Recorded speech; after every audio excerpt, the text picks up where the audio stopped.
현재 미국 소비를 간신히 지탱하고 있는 구조가 저축과 고용, 임금이 되겠죠. 더불어 자산 가격 상승분도 있을 겁니다. 다음은 이제 부채, 신용으로 구성되어 있습니다. 제가 예전부터 말씀드렸지만 이 네 가지 구조 모두가 현재는 한도치까지 모두 다다른 상태고, 이 중에 하나라도 삐걱거리기 시작하면 소비 둔화라든지 위축, 급격한 냉각으로 이어질 가능성이 높다, 이렇게 말씀을 드리고 있죠. 특히 이제 저축이라든지 부채 부분은 많이 살펴봤고, 자산 가격 상승분도 사실은 뒤에서 살펴볼 소비 심리 부분에 많이 영향을 미치겠지만, 또 실질적으로 우리가 소비를 지탱할 수 있는 핵심 요인이라고 볼 수 있다면 고용이 됩니다. 아무래도 임금 상승률이 3% 중후반까지 나오고 있는 상황이고, 물가가 많이 떨어졌다고 하더라도 이런 실질 임금 차이로 인해서 결국 소비가 어느 정도 그럭저럭 버티고 있는 상황이다, 이렇게 봐야겠는데, 앞으로 이제 고용이라든지 실업률의 상승으로 인해서 이런 부분도 여의치가 않다, 이렇게 봐야겠죠. 이런 부분에서 살펴보면 좋을 만한 보고서가 하나 있습니다. 샌프란시스코 연운이 발간한 보고서 중에 지금 미국 가구의 유동자산 추이를 한번 살펴본 내용이 있어요. 유동자산이라고 하면 보통 기업들은 1년 이내 현금화할 수 있는 자산을 유동자산이라고 하죠.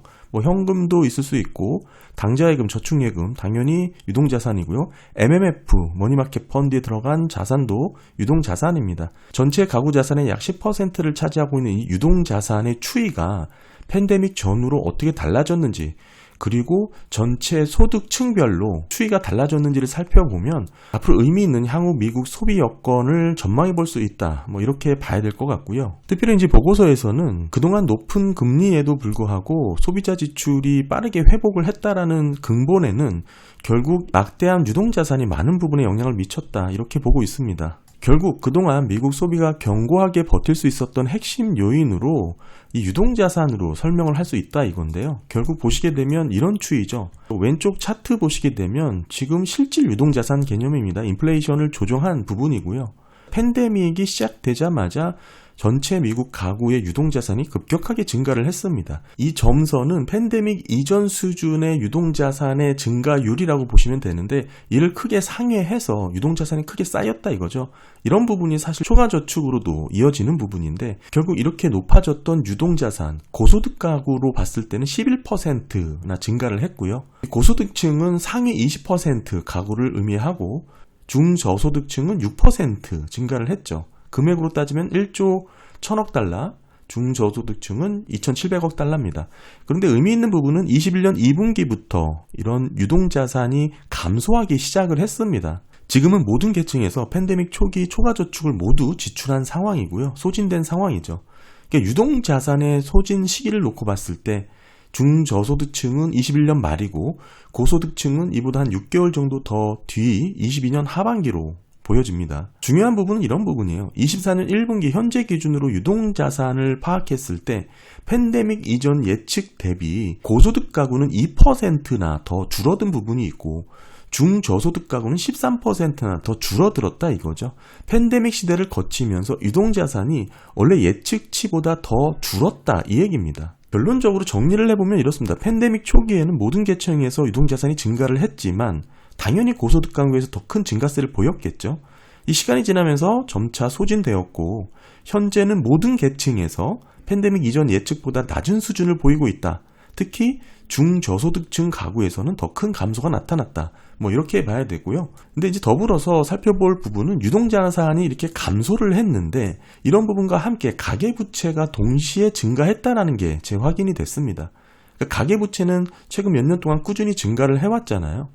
뭐 뉴욕 연은의 가계부채 신용보고서에서도 제가 자주 업데이트 될 때마다 영상에 담고 있는데, 이런 부분에서 가계부채의 최고치에 도달을 했고, 보시게 되면 신용카드 연체율은 이 초록색 선입니다. 유동자산이 증가하는 구간에서는 신용카드 연체율이 감소를 하다가 최근에는 유동자산이 고갈되면서 연체율이 꾸준히 상승하고 있습니다. 왼쪽은 하위 80% 중저소득층 가구고요. 오른쪽은 고소득이죠. 상위 20% 가구의 추이입니다. 근데 중요한 것은 모든 소득 가구, 하위 80%나 상위 20%나 모든 소득 가구에서 신용카드 연체율이 팬데믹 이전 수준을 이미 상회했다, 이게 이제 의미가 있고요. 중저소득층 가구죠. 하위 80%의 가구가 고소득층 가구보다 4분기나 더 일찍 이 임계점을 넘어섰습니다. 하위 80%는 초과저축이 21년 4분기에 소진이 된 것이죠. 그에 비해 상위 20%는 22년 2분기에 6개월이나 늦은 다음에 소진이 됐습니다. 특히 이 연체율은 심각한 연체율을 계산을 한 거거든요. 심각한 연체율은 90일 이상 연체율을 말하는 거고요. 당연히 저소득층에서 심각한 신용카드 부채 연체 비율이 당연히 높겠죠. 이런 부분은 사실 하위 그룹에서 더 높은 신용 사용을 보이고 있고, 이게 재정적으로 문제가 생겼을 때 완충 장치가 급격히 줄어들고 있다. 이렇게 봐야 되겠죠. 중요한 것은 가계 유동자산이 고갈되고 있고, 특히 이제 중저소득층 가구에서 신용카드 연체율이 초과저축 소진 후에 가파르게 신용카드 연체율이 증가를 했다라는 것이죠. 현재 팬데믹 이전 대비 2.5%포인트를 상회한 수준까지 높아졌고요. 이렇게 신용 스트레스가 높아졌기 때문에 향후 소비자 지출에 있어서도 어느 정도 리스크, 하방 요인으로 작용될 여지가 있다. 이렇게 봐야겠죠. 그렇다면 상위 20% 고소득층 가구는 어떤가, 이런 부분을 봐야 되는데, 제가 의미 있게 본 부분은 상위 20% 소득계층에서도 연체율이 확대되고 있다는 추이를 좀 특징적으로 봤습니다. 이게 결국에는 초과저축도 저소득층에 비해서는 좀 늦게 소진된 면도 있지만, 중요한 것은 이런 계층 간 차별화 추이에서도 연체율 확대 추이가 동반해서 나타나고 있다는 것이죠. 물론 연체율의 증가 폭은 더 낮긴 하지만 중요한 것은 이미 고소득 가구조차 팬데믹 이전 수준을 상회했다는 게 의미가 있고요. 이런 부분을 정리해서 보면 이렇습니다. 향후 미국 소비의 여건, 결국에는 소득 하위 80% 대부분을 차지하고 있는 미국 국민이 되겠죠. 미래 소비 지출의 성장은 이미 한계점에 봉착했을 가능성이 높다. 이 상태에서 소비 지출이 견고하게 유지될 가능성이 떨어진다. 이렇게 봐야 됩니다. 상위 소득 20%는 비교적 상대적으로 나은 모습일 수밖에 없겠죠. 그러나 연체율 상승 추세가 동반해서 나타나고 있다. 그러니까 결국에는 미국 소비를 견고하게 유지해오던 유동자산의 추이 분석, 어느 정도 상관관계가 상당히 높았던 요인인데요. 이런 추이를 놓고 봤을 때 미국 경제가 앞으로 하방 압력을 더 강하게 받을 것이다. 충분히 예상해 볼 수 있는 그런 내용의 보고서였습니다. 사실 이런 샌프란시스코 보고서는 제가 예전에 말씀드렸던 이런 저축 부분이죠. 가계의 재정 완충력 감소로 인해서 소비 위축 가능성이 높아졌다. 이런 근거의 보고서가 될 수 있고요. 팬데믹 기간 동안 축적된 초과저축이 소비를 뒷받침했는데 이 요인이 가장 컸다 이거죠. 그러나 이 저축이 점차 소진되었고 이미 다 고갈되었다. 특히 저소득층이 더 빠르게 감소했다. 다 확인을 했던 부분이고요.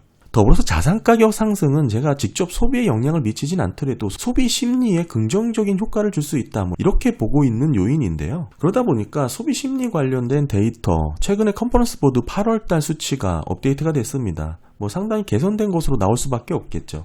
103.3을 기록했습니다. 예상이 100.9였으니까 이를 상회했고 7월달 상향 조정된 101.9에 비해서도 상승한 수치고요.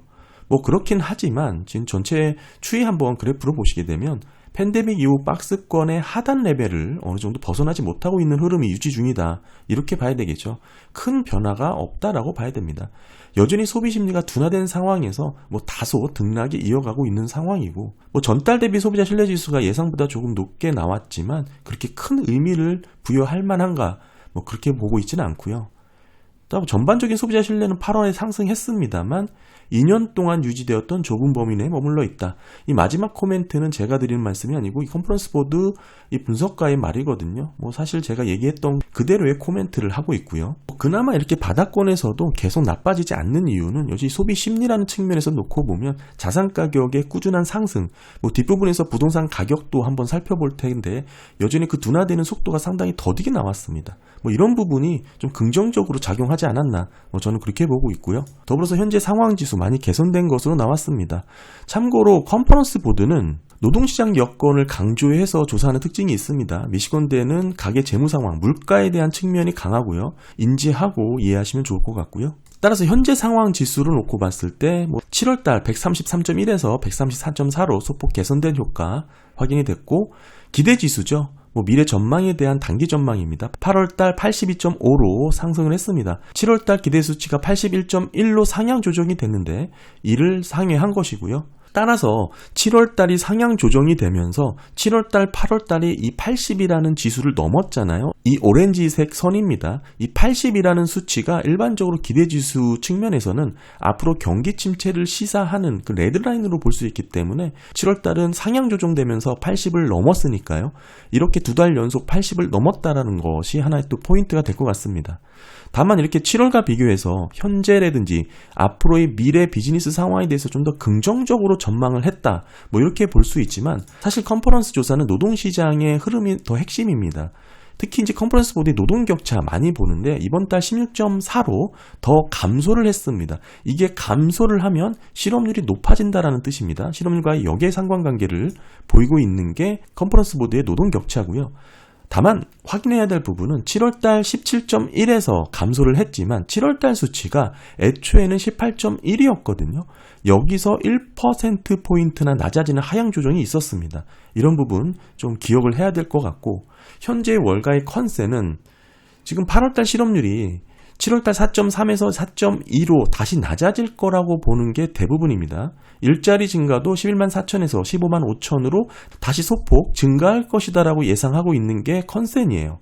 그런데 이런 컨퍼런스 보드의 노동 격차의 하향 조정이라든지 더 감소된 부분을 놓고 봤을 때 4.25에서 8월달 4.31로 상승할 것이다라는 계산이 가능하다. 이렇게 전망하는 분석들도 있고요. 단기적인 전망에 대해서 어느 정도 변동성이 있을 수 있겠지만 중요한 것은 현재 노동시장의 큰 흐름 자체는 더 우려의 목소리가 커졌다 이렇게 봐야 됩니다. 소비자들이 현재 노동 상황에 대한 평가가 여전히 긍정적이다라고 볼 여지는 있겠지만 계속 약화되고 있는 것이고요. 앞으로 노동시장에 대한 평가는 더 비관적이다 이렇게 봐야 됩니다. 이런 부분 최근에 실업률 증가가 반영됐다라고도 볼 수가 있고 특히 이제 미래소득에 대해서 좀 불안감을 표시했다 이렇게 봐야 됩니다. 전반적으로 8월에 소비자들의 노동시장에 대한 평가는 악화됐고요. 구체적으로 보게 되면 일자리가 풍부하다고 말한 소비자는 32.8인데 7월달 33.4에서 더 감소를 했죠. 다만 7월달 수치가 애초에 34.1에서 하향 조정이 된 거고 일자리를 구하기 어렵다라고 말한 소비자는 16.4입니다. 7월달 16.3에서도 약간 증가를 했죠. 다만 7월달 수치도 원래 16%였는데 여기서 상향 조정이 됐거든요. 이런 부분을 놓고 봤을 때 또 노동시장에 대한 평가가 더 나쁘다 이렇게 봐야 됩니다.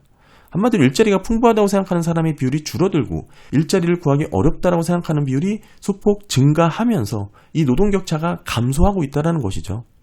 이런 부분은 앞서서 말씀드린 소비자 신뢰지수가 어느 정도 개선되며 상승했음에도 불구하고 노동시장에 대해서는 다소 우려의 목소리가 커지고 있다. 이렇게 봐야 되는 겁니다. 결국 소비 심리가 큰 의미는 없는 상승폭이긴 합니다만 여전히 이렇게 자산가격 상승분에 대해서는 긍정적인 반응이 나오고 있는 게 케이스실러 주택가격 지수에서도 재확인됐습니다. 6월달 YY는 5.41% 상승으로 나왔고 다만 지난달 5.93에서 둔화가 되고 있습니다.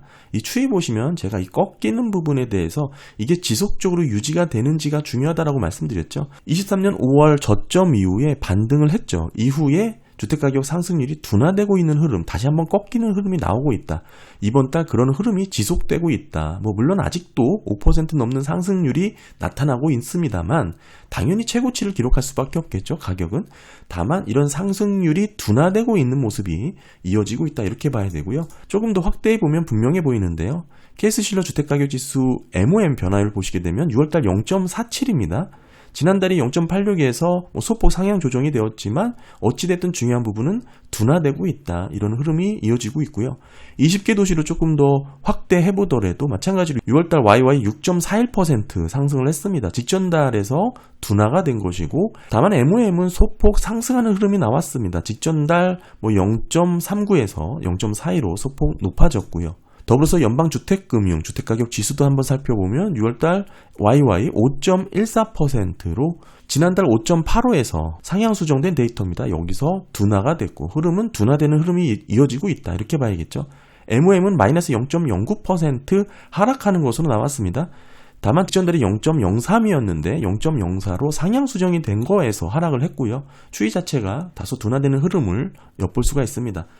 전반적인 6월 미국 주택가격의 흐름을 정리해보면 주택가격 추이는 가격 둔화가 이루어지고 있지만 그 속도가 더디게 이루어지고 있다. 뭐 이렇게 정리를 할 수 있을 것 같고요.